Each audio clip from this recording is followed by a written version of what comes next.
Welcome back to Finding Grace podcast, where we read daily scripture to get closer to God. I'm your host, Brandon Schwinn.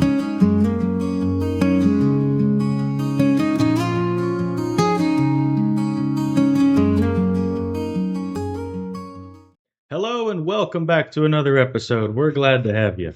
So, today we have a very special guest, and this person has a testimony to share that I have heard bits and pieces of. I haven't heard the full story, but just from the bits and pieces, I already know it's going to be a very, very good testimony, and definitely worth a listen. So, without further ado, I have Juan on a phone call. Juan, can you hear me? Yes, I can. All right. How are you doing today? Well, I am doing great. I would say I'm beyond blessed. Good, good, absolutely. So, um, like I was telling them, you have given me bits and pieces of your story, but I still have yet to know the full story. So, if you would allow us the honor to share your story with us today, that would be amazing. Well, I'm honored that you thought of me for having me in your podcast, and I will do my best to say what I need to say, and hopefully, people won't be too turned off by my story. It's rather colorful and it's very long, I think. So I don't know if we're going to be able to cover it all in one shot. Maybe we will, but we're not going to find out until we give it a shot. Absolutely. All right. Well, I guess just go ahead and start from the beginning and go ahead and tell us. All right, everybody. Hello, and my name is Juan Pineda. I whew, I was my story starts a long, long time ago. I'm 58 years old. I was born in Guatemala City, and I'm the youngest or the last of five kids. My dad died when I was 3 years old, so my mom had to raise me and my brother and my three sisters all by herself. And as you can imagine, living in a third world country alone with five kids, life must have been really tough for my mom. I know it was tough for us in certain areas. However, uh, I was probably one of the happiest kids on earth because although we were poor, I didn't know it or I didn't care about it. I had pretty much everything I needed in life. I had a loving mother and a very good home. So, I was just a happy-go-lucky kid.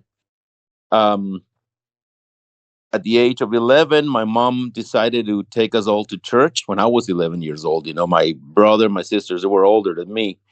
My mom decided to take us all to church one day because although we were a happy family, well, there's no happy family without challenges. But we didn't we didn't go to church. We didn't include God in any of our things.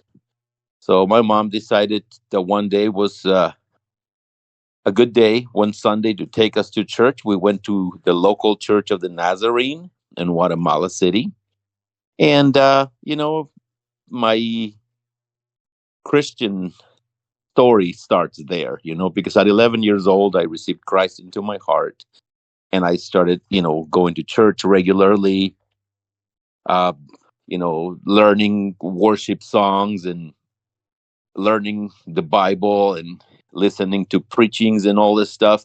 So my walk with Christ started there, you know. Later on, when I got older and things got, you know, a little more complicated for me as a young person, as a teenager, and all that stuff.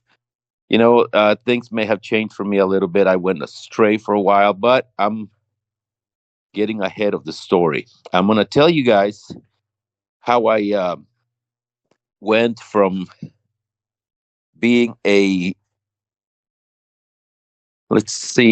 Guatemalan teenager, decided to make a trek to the United States of America. So, as I told you before, I grew up without my dad because he passed away. So things were tough in the Pineda household, for me and my brother and my sisters, my siblings. So, um, my mom didn't have a whole lot of money. She had to work and she had to send us all to school. So she had to buy school supplies and she had to buy uniforms because back in those days, we all wore uniforms to school, which was probably a nice thing, because everybody got to wear the same thing. But I saw my mom struggling, to feed us. We always had food on our tables. That was a thing that never I was never not present for us. There was always a roof on our heads too. Later on, if I have a chance, I will tell you how we managed that. We had a roof over our heads, we had food on our tables, we had clothes on our backs, and my mom sent us all to school. And things were pretty hard for her. Five kids, a lot of expenses. So, like I said, I saw her struggle. And when I turned 16 years old, I made a determination. I said, you know what? I don't want my mom to have to carry my weight on top of everything else. I'm going to pull away. I'm going to go to the United States of America and I'm going to work really hard so I can help my mom. And even if I cannot, send a bunch of money for her, at least by taking the responsibility of me, of having to buy clothes for me and have to feed me and all this stuff, that's going to be of some help. That was Absolutely. my, yeah, that was my idea at 16 years old. I That's an didn't know. amazing burden, man. At 16 to Yeah. even have that thought of I'm going to leave the country and help support the idea that you're 16 and that you don't want to be the cause of any more struggle. I mean, I can't think of very many 16-year-olds that have carried a burden like that. Well, That's like I said, my mom, she was very loving mom, from the very beginning. So I never had a problem with that. My mama loved me so much. So I had no choice but to love her in return. And she was the best mom ever. yeah. And loving her as I did, I didn't want to see her struggle and suffer. She was the kind of mom that she would eat nothing if she had to feed us. Like she would go without as long as we had something. Yeah. And when you're little, you don't see that. But once you start, growing up and becoming a young adult and whether you start seeing things. Yeah. And it started to bother me. I said, I want to be able to help them. I want to do something. So Absolutely. yeah. You had at a young age, it sounds like you already had a very go-getter, mature attitude. Most 16-year-olds I'd like to think are worried about what the next video game is, and you were moving mountains. So Well, just so you know, at 16, I didn't have any video games. God knows. First of all, back in those days, video games were not that, you know, common. sure. And second, the kids that did have them, they were kids that had money. They had a mom and a dad, and they worked and made good money, and so our situation was different. I didn't have a whole lot of toys growing up, but I didn't care. I was one of those kids that I used to play with anything and everything. I could play with a bug, all day long. Absolutely. Anyway, but I digress. We're talking about me at 16 years old, thinking, you know what? I'm gonna break away from my home, from my family, and I'm gonna go seek my fortune elsewhere. And what better place to do it but the United States of America, the land of opportunity. I I always heard great things about the US. And I heard that, people pretty much went out in the streets and grabbed a broom and start sweeping $100 bills. I love that. Well, you know what? It sounds like a joke, but a lot of people have that mentality, like, oh yeah, you were there, and the money just like falls from the sky and the Right. heavens, and all you had to do is bend down and pick it up. Yep. Um, but nothing could be further than the truth. However, it's not to say that there is not a million opportunities here, to do whatever you want with your life, you know? Yeah. So the problem now was I was about 2,700 miles away from the nearest US border.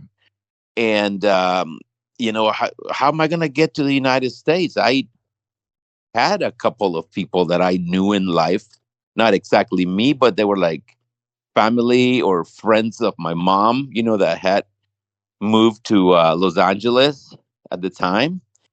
And I said, well, if I could make it to Los Angeles, I could probably do something there.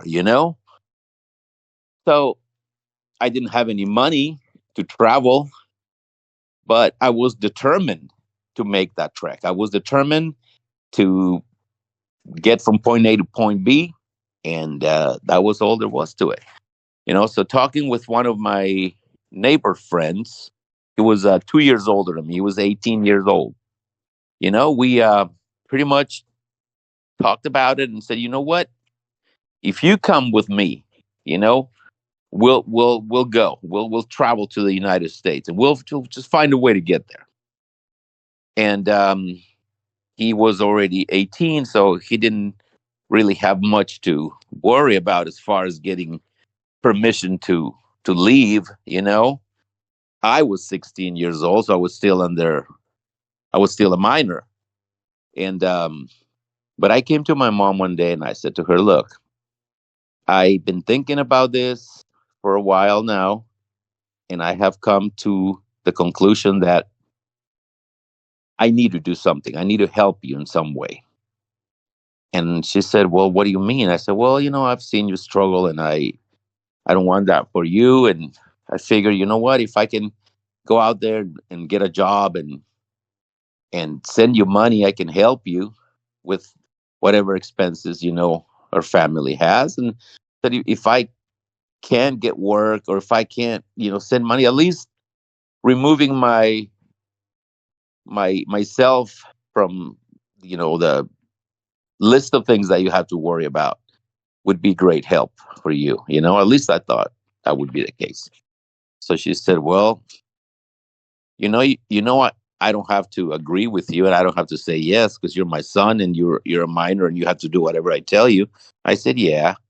She says, "But I don't know. Something tells me that I can't stop you." I think she saw determination in my eyes, or I don't know, the way I presented to her, that situation. She says, I have a feeling that I won't be able to stop you even if I said no." And she said, "Well, you know what? Where are you going to get the money?" I said, "I don't know. I don't have any money.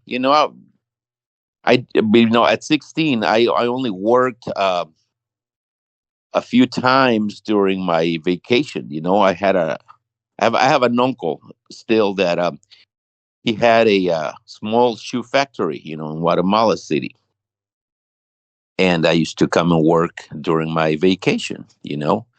And back in those days, I used to make $1 a day, so $7 at the end of a week. You Okay. know, and I would And give them to my mom. this is back at a time when a gallon of milk costed what? Like 25 cents, 50 cents, whatever. Yep, I don't know. exactly. Yep. So, but it wasn't that much money for whatever. Anyway, bottom line is, I remember my older sister, which you have met, Brandon, Yeah. Marina. She was Lovely lady. she was older than me, 9 years older than me. So you add that to 16, and that's how old she was. Okay. She was like 20 some years old, and my brother was 6 years older than me. So they both had jobs already. My brother was still finishing up his schooling. My sister had already finished her school. She was working already, and she was able to give me some money. My mom gave me some money, and my brother gave me some money. So between the three of them, I put together about $150, Wow. and with that in my pocket, I set out to the United States of America. Okay, on August of 1983. So this other neighbor of mine, I'm not gonna say his name, but he was 18 years old. Him and I, we both set out to travel. Right. So the first step for any person living in Guatemala is to get to Mexico. That's the first, you know, the first step. We didn't have money to travel by plane, so we had to travel by bus. So Sure. we bought a bus ticket. We bought a bus ticket to Mexico, and so we travel about the Mexican border. It's about 8 hours from Guatemala City. The southern Mexican border, southern to us, but when you're coming from Guatemala, it's still Mexican southern border, but that's to the north of us. Anyway, Okay. I got there. I got there. My friend and I were both got to Mexico. We had documentation. We had a passport and a Mexican visa. So we entered Mexico.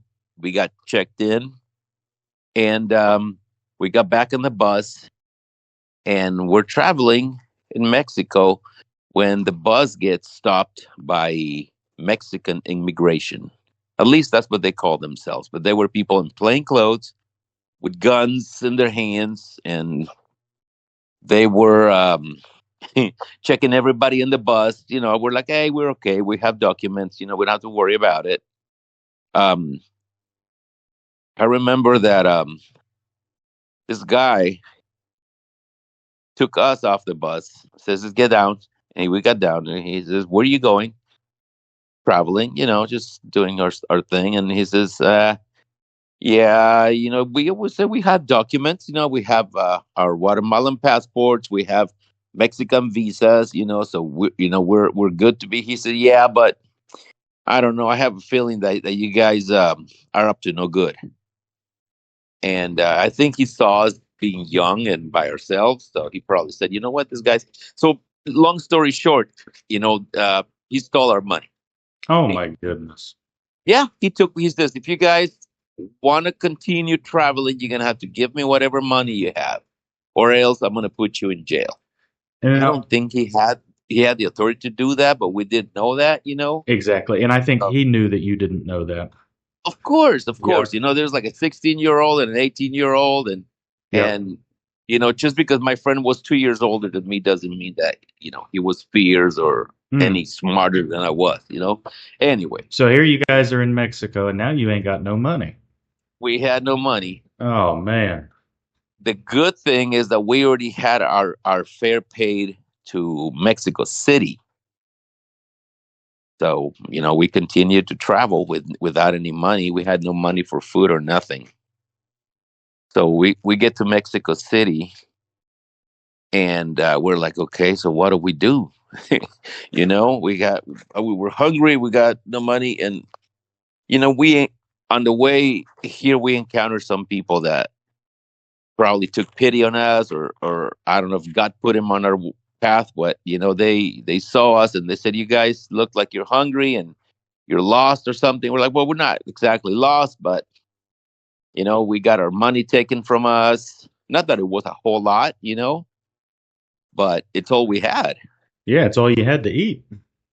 It's all we had to eat, and what else? Anyway, so we ended up we ended up being taken in by some ladies. There was this really old lady. She was like the grandma, and she had two daughters that were older. They were teachers, and they said, "Well, you guys are welcome to come and stay with us." And I'm telling you, this is like God sent. They gave us a place to stay, and they gave us food, and and they help us find a little bit of work so we could make some money. And we found little odd jobs here and there to help us continue on our travels, right?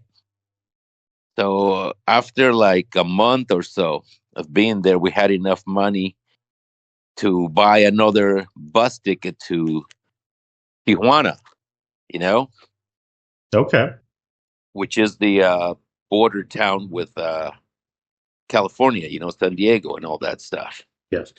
So, we said goodbye to the ladies. They were super great to us, and I said, you know what, I don't know who you guys are, but I'll never forget you because honestly, they didn't know who we were. We're Yeah. just kids from out of town that needed help, and they took us in. Isn't it No question. amazing how God puts Well, people in our lives like that? yeah, and what God does is that He puts grace on you, you Yeah. know, Yep. and people can see that, and they're like, okay, you know what, I will help you out, and I will forever be thankful to God and to them ladies. Absolutely. So anyway, we made our next jump to Tijuana. When we got there, we had no money again. And however, when we were in Mexico City, these ladies gave us a name. They said, you know what, if you make it to Tijuana, look this lady up. She's a really good friend of ours, and she might be able to help you. So we did, you know. And this lady took us in too. This was a family though. She had a husband and she had three kids, three boys, and she took us in. She had a little trailer in her yard, like in the backyard, one of those little travel trailers, and the trailer had a bed, and she told us we could stay there. And we got a job at a ranch in Tijuana unloading hay bales from a truck. Okay. It was really hard work because some of those hay bales can get pretty heavy, Oh yeah. and yeah, especially when the hay is still kind of green. Yep, exactly. So, You were earning every dollar that day. oh yeah. So we're doing this day in day out, day in day out, day in day out until we had enough money to continue our travel. Our destination was Los Angeles. Now this kid, the one that was with me, he had family. I think he had an older brother that lived in Los Angeles. I don't know if he had talked to his brother lately or he hadn't seen him or talked to him in years, but at least he had somebody. So our destination was Los Angeles. Anyway, it wasn't until like mid October that we actually made it to LA. So it took us like 2.5 months, almost 3 months to go from Guatemala to Los Angeles, California. Wow, Okay. so this was quite an adventure. Oh yeah. This wasn't Oh yeah. just a 7 day thing. No, no, no. Wow. This was, yeah, this was something else. And I'm out there. I'm still 16 years old. I don't know what to do or where to go. You know. Um, I remember I remember my mama told me that she had somebody in Los Angeles that was kin. Uh, on her side, like the daughter of one of her cousins or something like that. Yeah. So she had done some favors in the past for her, and like when she first moved to Los Angeles, she left three kids with my mom. Okay. For over 6 months, and my mom took care of her kids. I mean, she didn't give her any money or nothing. Wow. She just dropped off her kids and left, and then one day she came back and picked them up and left again. Right. So my mom said, go see if she'll, lend you a hand or help you or something. So I found her, and she said, "Oh yeah, I'll help you out. Her and her husband had a business in Los Angeles. They had a little electronics store, and they would have a they had a truck that they loaded every Friday, and they would go to like a flea market or something like that on weekends to sell their stereos and stuff. And they did that Saturdays and Sundays, and then Monday was back to the store for them. So anyway, I got there, and they started, said, okay, you know what, you're gonna live with us. You're gonna sleep in the living room. I didn't even sleep on the couch. I slept on the carpet, on a rug. And I remember that they used to charge me $50 a week. That was my rent back then, you know. And like every single thing they gave me, they wrote it down on a book, and every time I got paid, I had to pay them. Okay. And on weekends, I had to go work with them too, but they didn't pay me for that. So it was like really tough for me because I worked. I found a job close to where they had their little electronics shop, and it was a place where they made sets for movies and TV commercials and stuff like that. Oh, You wow. know, yeah, yeah. It was it was a great job starting in LA. Yeah, no So kidding. because of that, I got to visit a bunch of recording studios and stuff like that. I managed to go to like Paramount Pictures, and there was a lot of other studios that I visited because we used to go and build sets on location, and they take them down and bring the stuff back to the shop and things like that. But anyway, I worked 5 days a week, and then on weekends I had to work with them.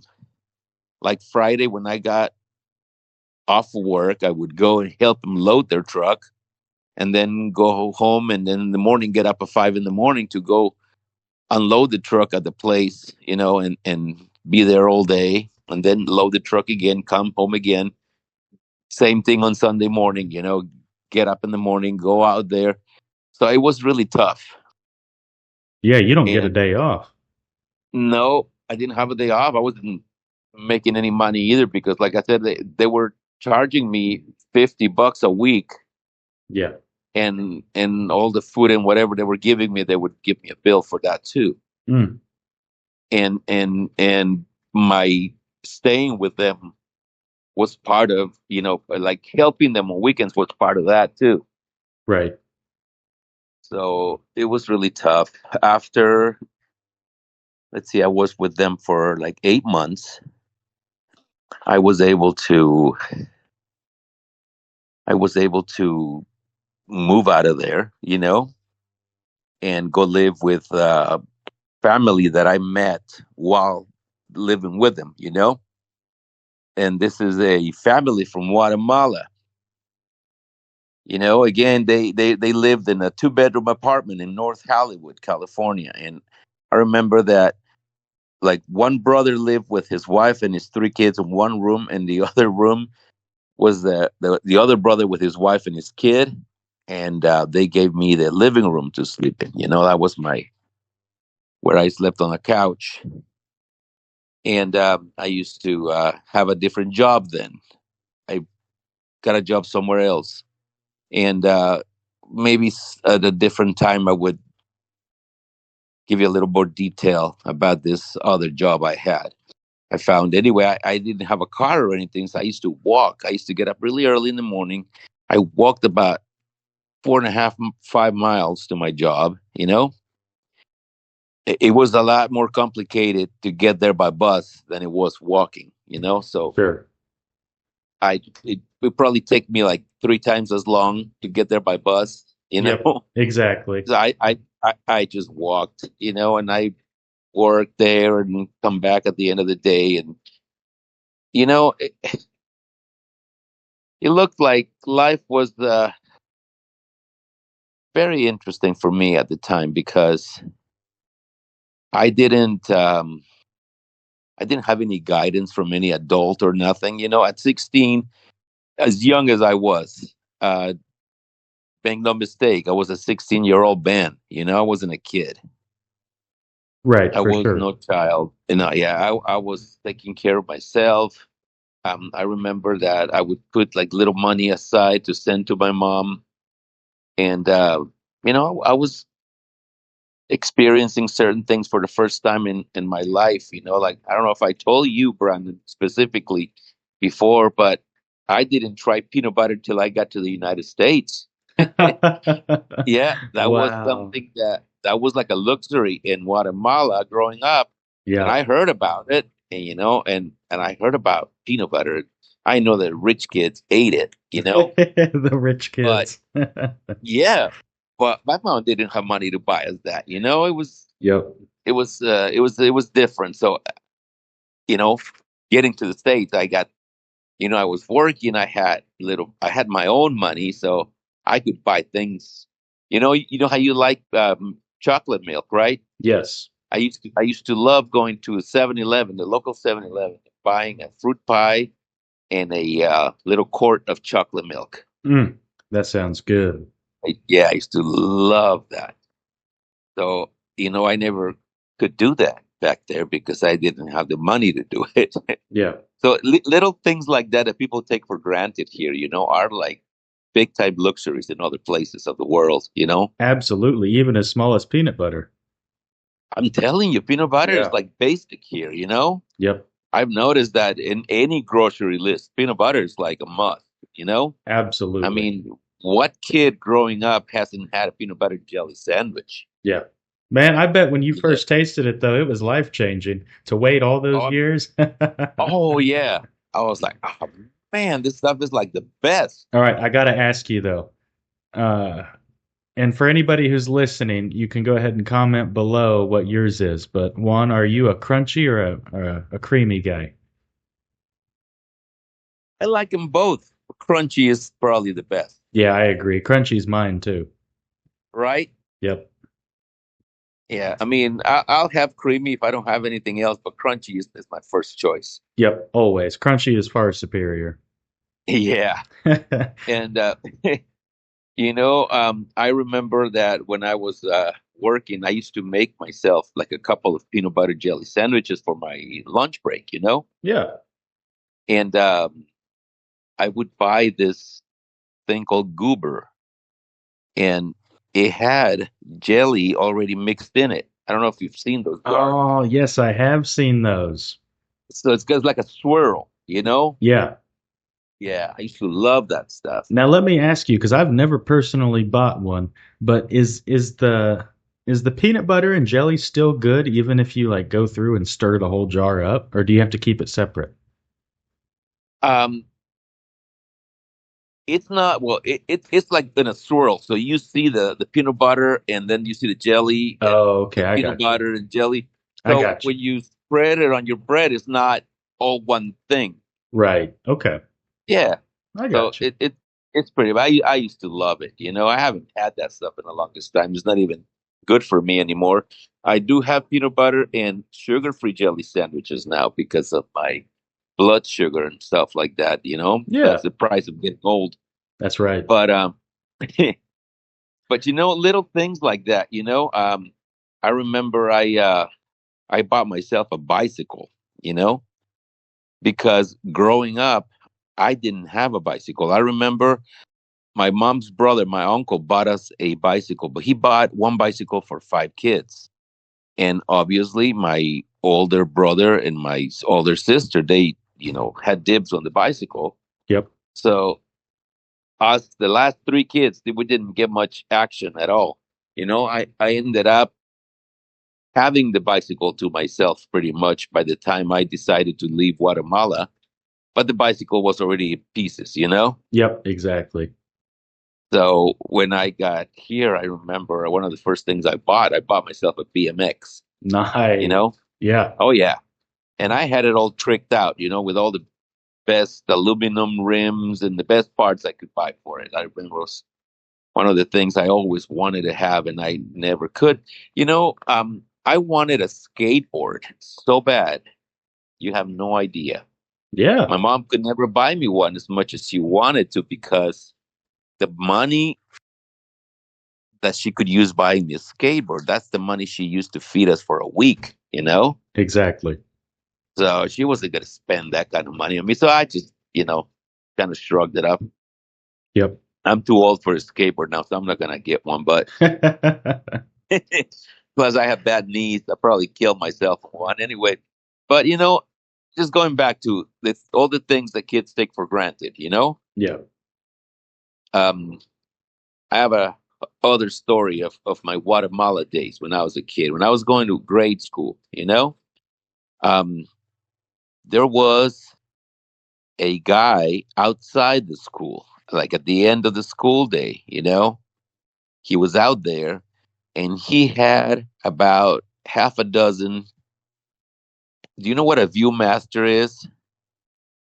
No, I don't. Is it like a cassette, kind of like a Walkman, or No, no? a Viewmaster. It looks like a little pair of binoculars, but it's red, No, I'm not and sure. and you put little discs inside, and every time you pull this little lever, it changes the picture inside. Okay, yeah, yeah. I think I remember something like that as a kid.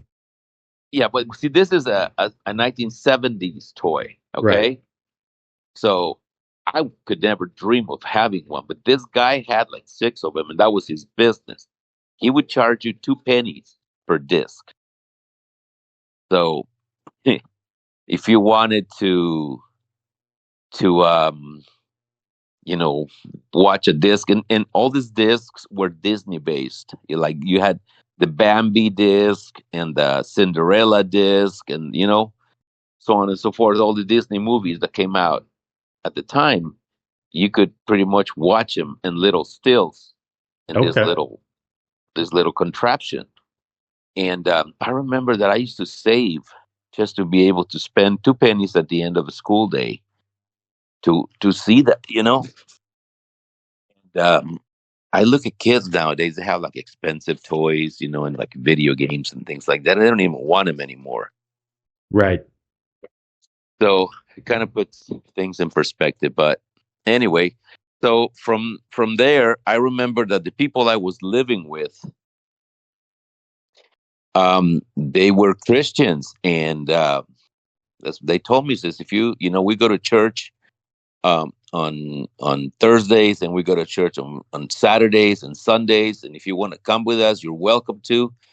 And I said, sure, and I started going to church with them, and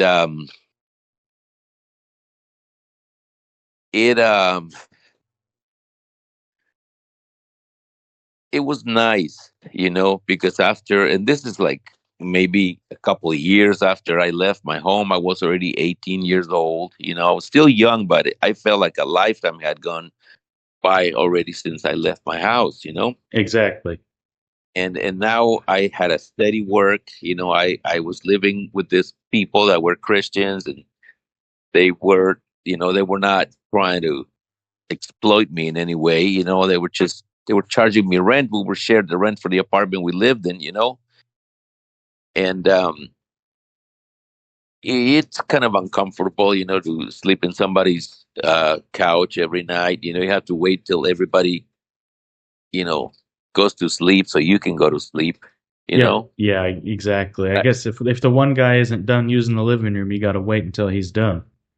pretty much. And back in those days, they had this big old TV in the living room, and that's all there was. Yeah. They didn't have TVs in the rooms. There was no flat panels or nothing like that. So Yep. Exactly. everybody sat there watching their shows, and you just had to be there, just kind of waiting for everybody to go. Um, but it was in that church. It was a little church in Van Nuys, California, that I met the person that one day would become my wife. Really? Yep, Wow. her family used to go there. And that's a story for another day.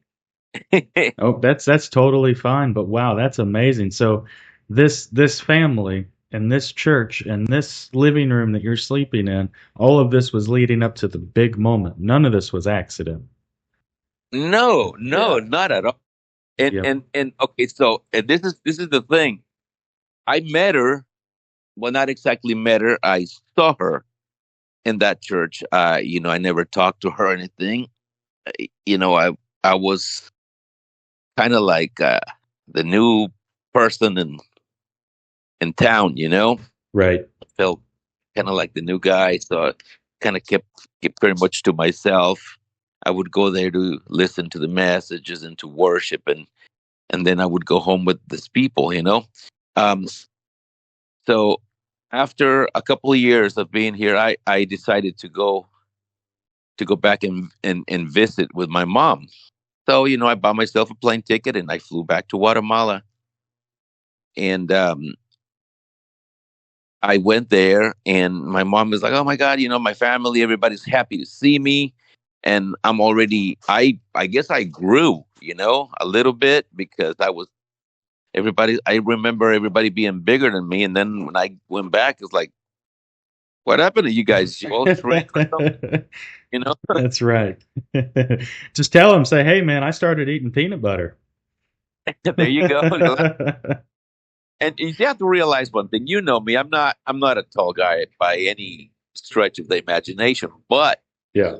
I was always a little kid. I was always like the shortest kid in my class or the second shortest. Sure.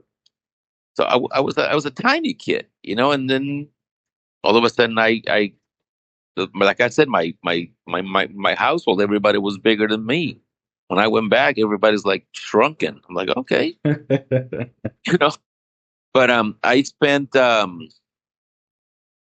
14 months in Guatemala. Okay, And this is when you went 14. back. This is when I went back. I Okay. spent 14, and I got a job when I was out there, and I was working. I worked for about a year, and then I told my mom. I said, you know what? I'm gonna go back to California because I feel like my heart is out there. So this time it was different because I had my own money and things were a little easier and everything. So I bought myself a ticket and I boom ended up back in Los Angeles. Yeah. And I went to live with a different family from the church, but this time I was renting a room, Okay. at, in somebody's house. And at this time, I actually got to meet my wife. Wow. Yeah. So this time, and after 14 months of having seen her for the first time. And I left and I came back and she was still there. Her family was still there. Her family was like a big part of the church. Okay. Yeah, all of her grandmother, her mom, her aunts, and cousins, and everybody was a big part of the church. So when I went back, I actually got to meet her, and we started talking, and then from talking went to dating, and from dating. Oh, that's amazing. Yeah. But I came back to California, and we're there in Los Angeles, and I'm still living with all these people, doing my thing. It was after a while that I went out and got my own apartment. But I remember I miss Los Angeles of the '80s. Like if I could go back to that time, I would. Like I guess LA was so much different than it is now. And And it, LA in the 80s, this comes to mind. What was it called? Sunset Strip? Wasn't that the big thing?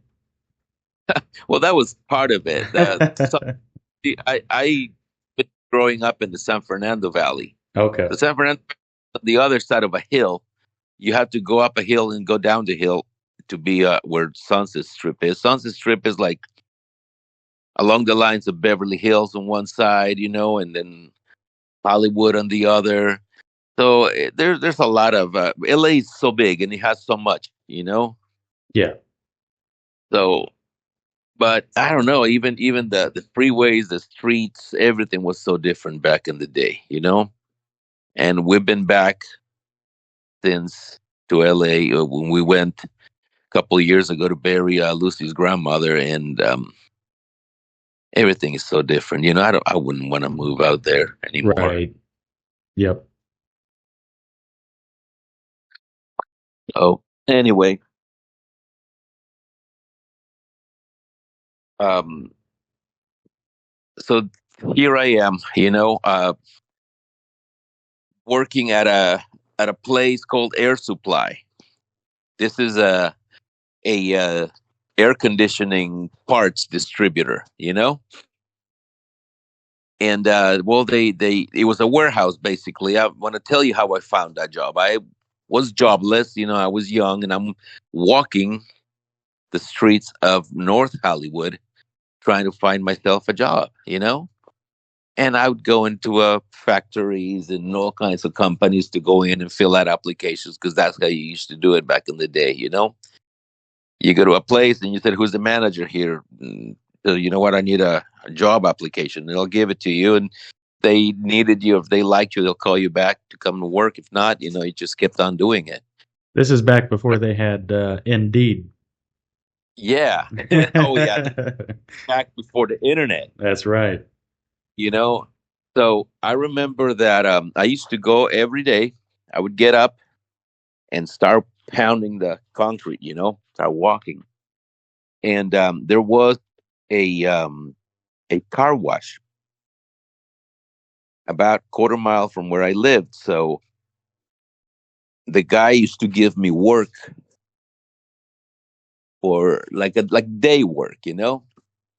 He says, Okay. I don't have enough work to hire you full time or anything like that. But whenever you want to come, if you want to work a few hours, you know, drying cars, I pay you cash. So after walking around and filling out a few applications, I would go and like work with him for a while, you know, and make enough money to eat and to save enough to pay my rent at the end of the month, you know. Yeah. Uh, yeah. So I one day I went to this place called Air Supply.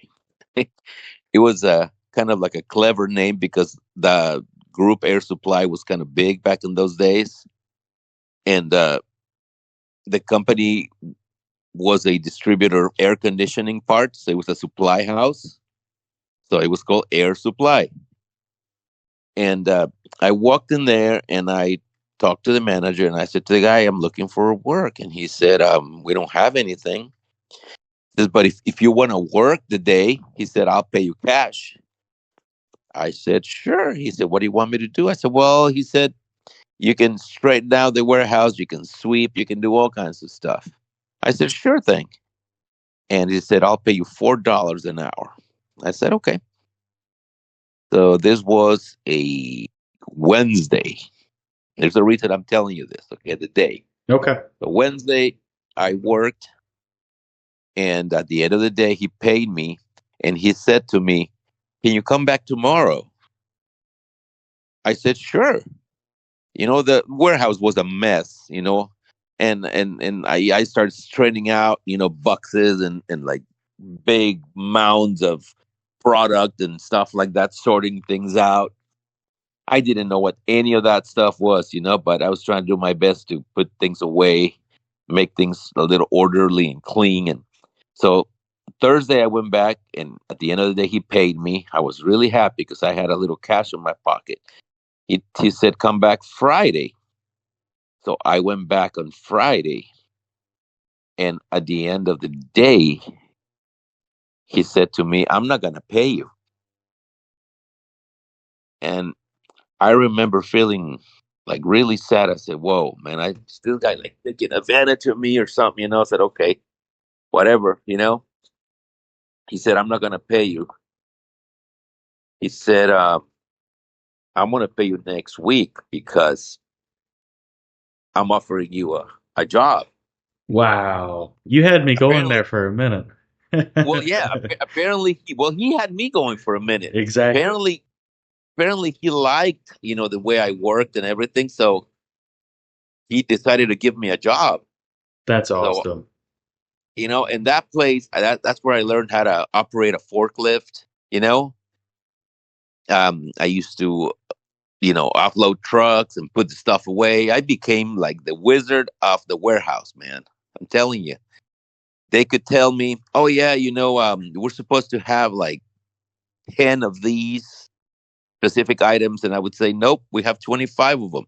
Well, if the computer says we only have 10, say, yeah, but you have 25 because I know where they are, I was going to find them for them. And so anyway, they used to do like inventory and stuff like that, and there was always something wrong with it, and I always knew better.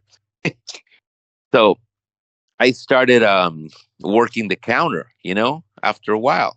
After I dominated the warehouse left and right, back and forth, they gave me the chance to help customers, Nice. uh, that came to the counter and asked for parts and things like that. So some guys had accounts with the company. All they had to do was sign. Some other people had to pay. And, that's where I met uh, a guy who would later would become my employer. He told me, he said, do you like working here? I said, yeah. He said, how much money are you making? I said, I'm making $4.25 an hour. Thank you very much. All proud of myself. And he says, how about I give you $6.25 an hour and you come to work for me? He Mm, said, I will buy you tools and I'll teach you how to do air conditioning. okay. So I'm And, assuming you took that offer. well, yeah. Well, Yeah. that day I went home and I'm like, oh, man, what do I do? What do I do? I can't just leave these people. Right. They they gave me and this is like 4 years after because I worked 4 years with Air Supply. Yeah. This guys gave me the chance to work and they gave me an opportunity when I didn't have any work and what do I do now? And so I went and I talked to the guy. His name was Steve. Yeah.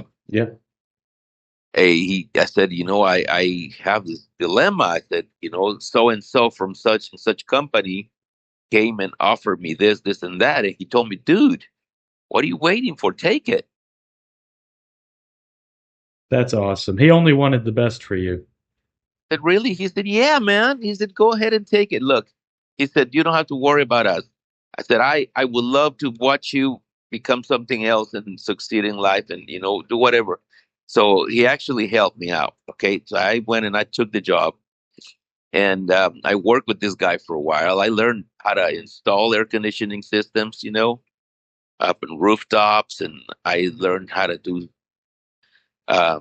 service. He taught me how to do service, how to troubleshoot units that were down. And, you know, after a while, I was running a crew for him, Yeah, that's amazing. and, and I used to go to Air Supply and pick up parts,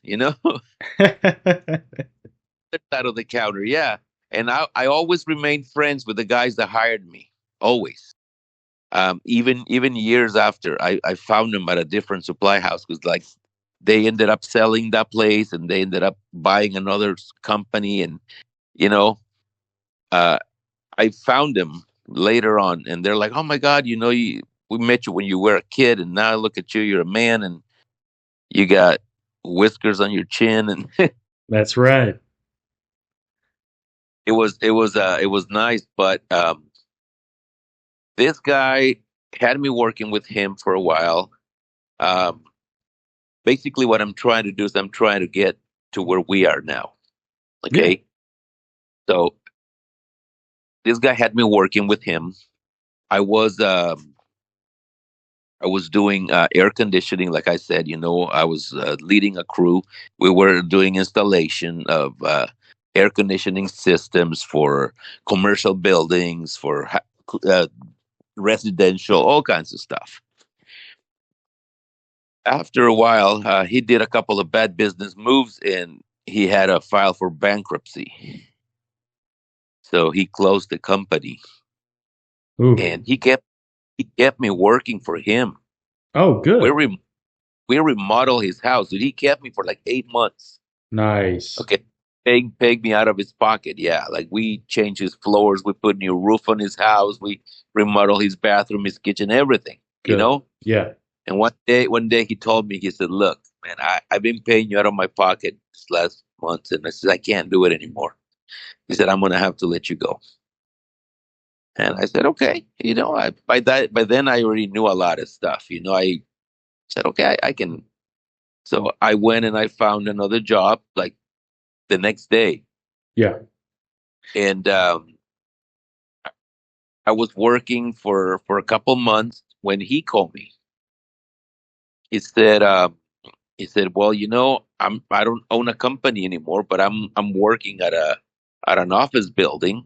He had a high rise building under his care in Ventura. So he said, I need an assistant, and if you don't mind coming to work, I said, no problem at all. I loved it, and by then, uh, pay was already much more. I was like making like $17 an hour, Yeah. and I, yeah. So I was his assistant for a while, and that's how I got into commercial buildings. Okay. We're we're doing everything in there, like electrical, elevators. You know how it is. Yeah, exactly.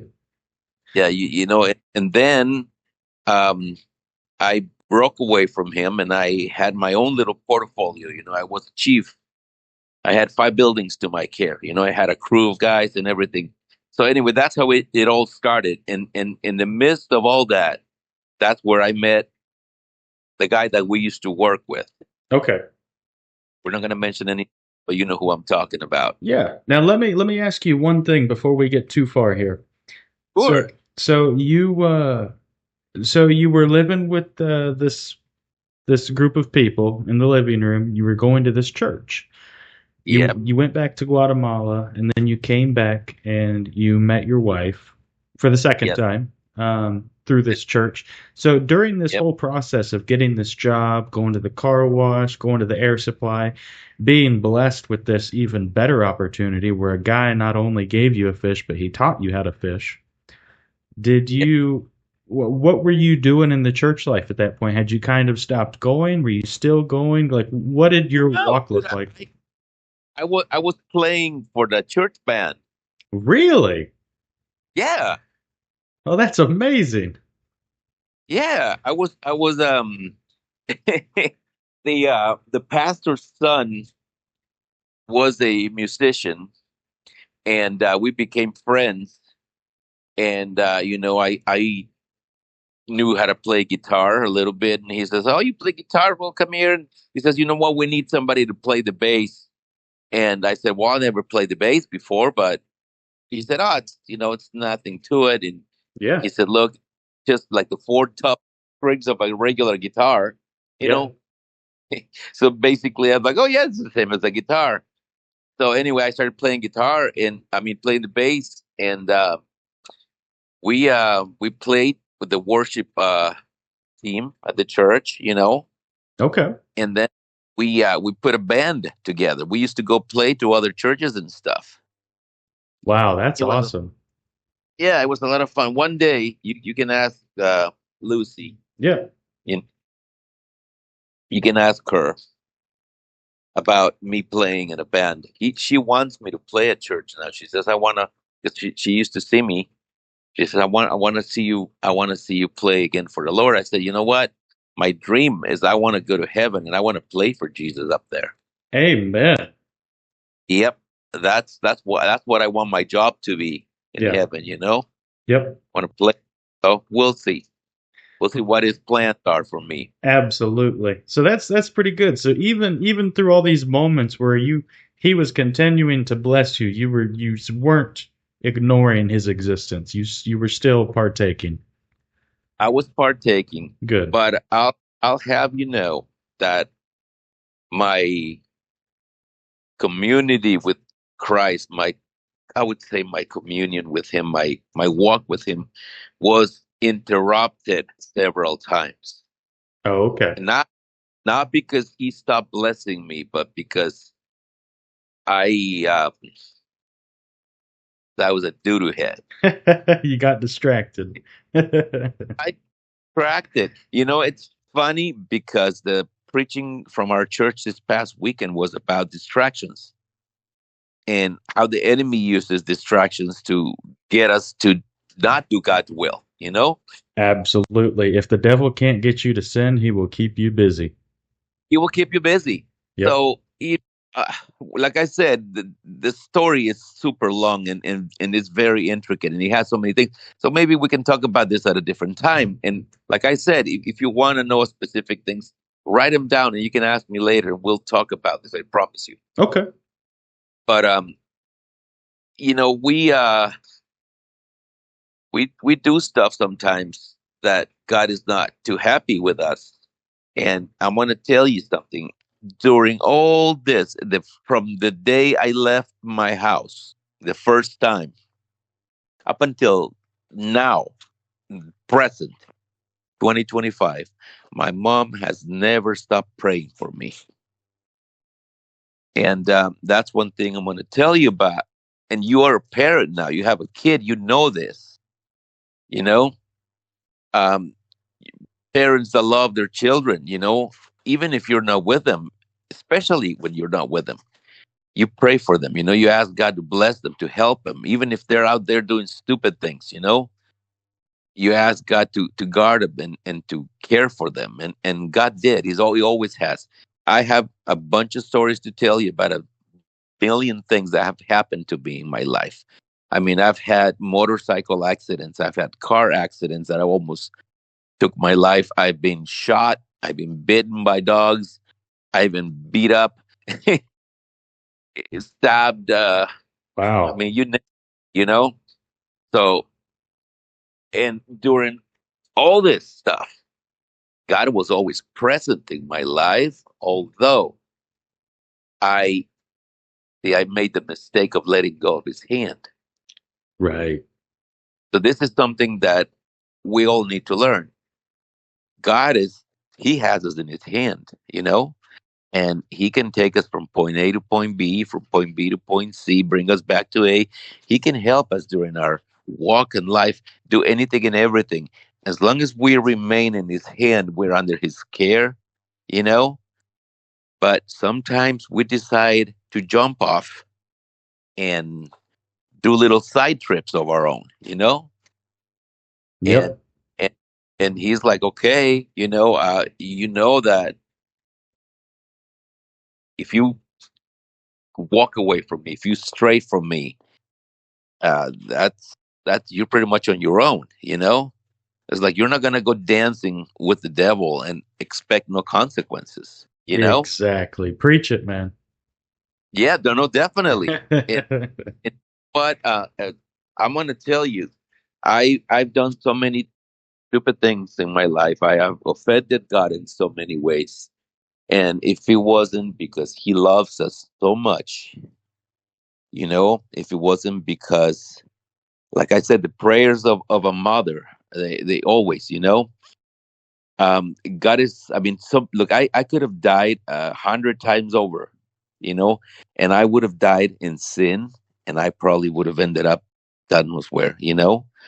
But because of the mercy of God, He's giving me opportunity over opportunity, and you know what?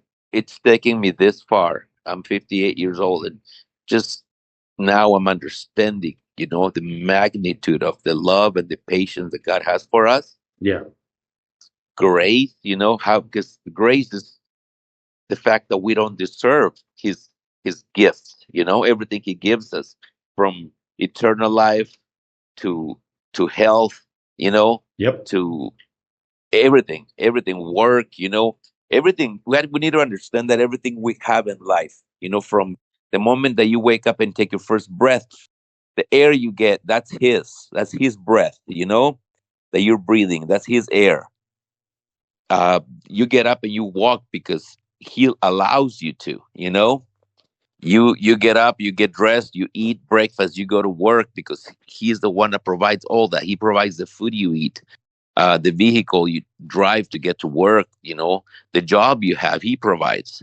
So the health, the intelligence, you know, he puts grace on you for people to see you in a certain way, and treat you nice when you go out. People see you and they see Christ in you sometimes. They open doors. They okay, that's God working in your life or through you.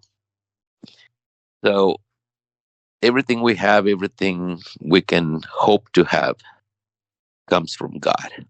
Absolutely. And we need to acknowledge that. And my 58 years of age, I've been through a lot of stuff. I've seen a lot of stuff. I've done a lot of stuff. I've done a lot of stuff that I'm not proud of. And a lot of stuff that I am definitely proud of, only because, like I said, not pride in the sense that, yeah, look how much I have accomplished in life. I have none of that stuff. I'm nothing when it comes to that. But I'm proud to have a son, and I'm proud to have a grandson, that love me. I'm proud to have a wife that loves me. I'm sure you can feel the same way, right? Absolutely. There's a saying that says you will never see a U-Haul behind a hearse. No, no, no, exactly. So that is true. We pursue like everything in life just to take nothing when we die. Yep. So make sure your bank account up in eternity is full. You know, that's where it needs to be. Yes, So, sir. um, one thing has led to another, and life put you in my path too, or put me in your path. I don't know. I still And remember that day. you see, and I don't know. I'll tell you, Brandon. I don't know if I have been in any way, shape, or form of any blessing to your life, but you have definitely been a blessing to mine. You have no idea how much it means to me to hear you say that. And I can't tell you that you have definitely been a blessing in my life as well. Whether you realize it or not, there have been moments when I needed you. And even though I might not have realized it at the time, I needed you. And God pushed me back in your direction several times. Even when I strayed off, He guided me right back in your direction and kept me there until I listened. So you have blessed me as well. That's really nice. Well, I think that we can probably cut this. We're gonna have to cut this short. It's been Yeah. over an hour, All right. but That's fine. if you're willing to have me in your podcast, I will definitely continue this conversation with you. Finish telling you my story, Okay. which in reality, my story will not end until we're in heaven. You know, Absolutely. um, yeah, and it fills my life with gratitude to God to see you following in His footsteps. One of these days, I'll tell you a story about something I prayed for in my church one time, Okay. and maybe next time we do this, I'll include it. Okay. We'll save that for And part two. yeah, definitely. So write down whatever you want to ask me. Make sure you don't forget. Okay. Before you go, let me just ask you one thing. So for the people that have listened to this episode and have heard your story up to this point, for people that might currently be going through something similar or experiencing something similar, what advice would you give them? Well, my advice is never let go of God's hand. Amen. God, and even when you're going through a difficult situation, you need to understand one thing. Even when you're going through the flames, God is there with you. He has he didn't promise that you would not going to go through difficulties. Look at Daniel, okay? Daniel was in a pit full of lions, And God didn't prevent him from going there. He could have, but he didn't. But when Daniel was there, so was he. I don't know if Absolutely. I don't know if I'm explaining myself correctly. What I'm saying is, even through the most difficult situation that you can go in your life, know that God is there with you. So God is not going to stop situations from happening to you, but He's not going to leave you alone. His purpose, if He puts you through the fire, is to purify it. You know, that's how gold is cleansed. You grab a piece of gold that's got impurities on it, you burn it. You burn it till all the impurities fall off. And on the other side comes pure, fine, valuable gold. And that's what God wants to do to you, to anybody, you know? So when God is holding you to the flame, don't complain, don't cry, don't, just keep holding God's hand. All right. When all the impurities will have fallen off of you and God can use you as pure gold. And then you'll come out of the other end triumphant, and you will see that your life will take a different view. Things will change for the better. That is such good advice. Man, you should just come on this show and just preach every Wednesday or so. That was amazing. You better be careful because I might take over. I would love that. I would love nothing more. Well, I appreciate you coming on, and like I said, we'll do a part 2 to this. But we appreciate you sharing this much of your story so far, your testimony, and your walk of life, and your story of staying with Christ throughout that is it's a very unique story to most people. I think most people, most of their hardships come from, say, within the home, and yours was, 2,700 miles. I mean, it's a very unique testimony. It's wonderful to have you share that. So, all right, Brandon, thank you for having me. Absolutely. You take care of yourself now. You too, and God bless everybody who's listening. All right, we'll see you for next time. All right, brother. Bye-bye. Bye. Stay tuned for part 2 of Juan's testimony, where he goes into detail about the difficulties that still lie ahead and how he ended up finding his way back to Christ. Thank you so much for listening today.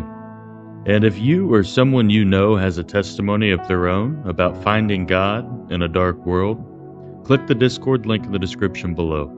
Join our wonderful community of spiritual warriors and send me, Brandon Schwinn, a message with the phrase, "I found grace," and I will reach out to you personally about setting up a time to call so you can tell the world your testimony.